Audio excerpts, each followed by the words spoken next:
نحمده ونصلي على رسوله الكريم أما بعد وقال النبي صلى الله عليه وسلم عن أبي هريرة رضي الله عنه أن رسول الله صلى الله عليه وسلم قال لا يزال أحدكم في صلاة ما دامت الصلاة تحبسه لا يمنعه ان ينقلب الى اهله الى الصلاة متفق علیہ۔ حضرت ابو ہریرہ رضی اللہ تعالیٰ عنہ سے روایت ہے کہ رسول اللہ صلی اللہ علیہ وسلم نے فرمایا، آدمی ہمیشہ نماز ہی میں رہتا ہے جب تک نماز اس کو روکے رکھے، اس کو اپنے گھر والوں کی طرف لوٹنے میں نماز کی سوا کوئی چیز روکنے والی نہ ہو۔ یعنی اس حدیث کے اندر اللہ کے رسول صلی اللہ علیہ وسلم نے ارشاد فرمایا، جو انسان مسجد کے اندر آئے، نماز پڑھ کر بیٹھے اپنی جگہ پر، اسی جگہ پر جہاں پر انسان نے نماز ادا کیا، اگر وہیں پر بیٹھا رہے، جب تک وہ بیٹھا رہے گا وہ نماز کے اندر شمار کیا جائے گا۔ ایک سی حضرت ابو ہریرہ رضی اللہ تعالی عنہ سے روایت ہے کہ رسول اللہ صلی اللہ علیہ وسلم نے ارشاد فرمایا،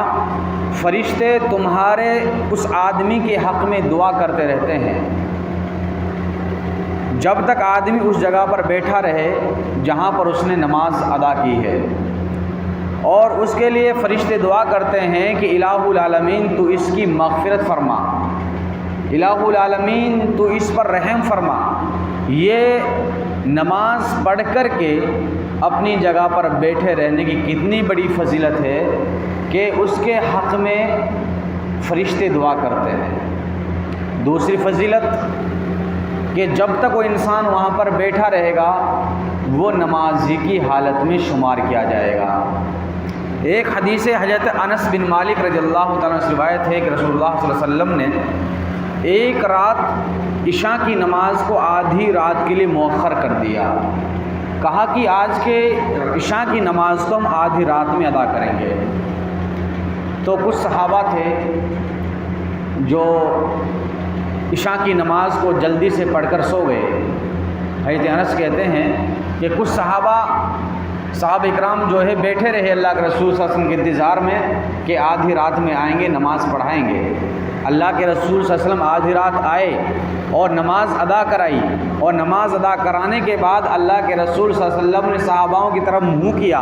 اور فرمایا کہ کچھ صحابہ تو وہ ہیں جو انہوں نے نماز پڑھ کر کے سو گئے ہیں، لیکن کچھ ایسے ہیں جنہوں نے نماز کے لیے انتظار کیا، بیٹھے رہے، تو یہ نہ سمجھنا کہ وہ ان کا بیٹھنا ضائع ہے، برباد ہے، تو یہ سمجھنا کہ اللہ رب العالمین نے جتنا ٹائم تم بیٹھے رہے ہو نماز کے انتظار میں، وہ تمام کی تمام اللہ رب العالمین وقت کو نماز کے اندر تمہارا شمار کیا ہے۔ یعنی امام کا انتظار کرنا، نماز کے لیے انتظار کرنا اور اس کے لیے بیٹھے رہنا، یہ بھی اجر و ثواب کا کام ہے، اور جب تک انتظار کرتا رہے گا وہ نمازی کی حالت میں شمار کیا جائے گا۔ تو یہ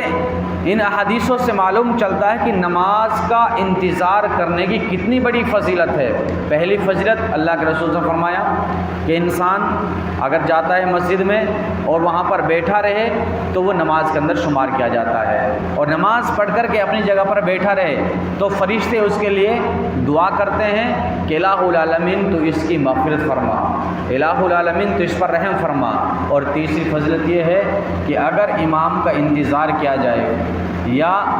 نماز کا انتظار کیا جائے، اس میں بھی کیا ہے، اجر و ثواب ہے، اور وہ بھی نمازی کی حالت میں شمار ہوتا ہے۔ اللہ رب العالمین سے دعا ہے کہ الہ العالمین ہمیں سننے سے عمل کی توفیق عطا فرمائے۔ الہ العالمین جب تک ہمیں دنیا کا درس اسلام پر زندہ رہیں، الہ العالمین ہمیں زیادہ سے زیادہ جو ہے نماز پڑھ کر کے بیٹھے رہنے کی توفیق عطا فرمائے، آمین۔ وآخر دعوانا الحمدللہ رب العالمین۔ السلام علیکم ورحمۃ اللہ وبرکاتہ۔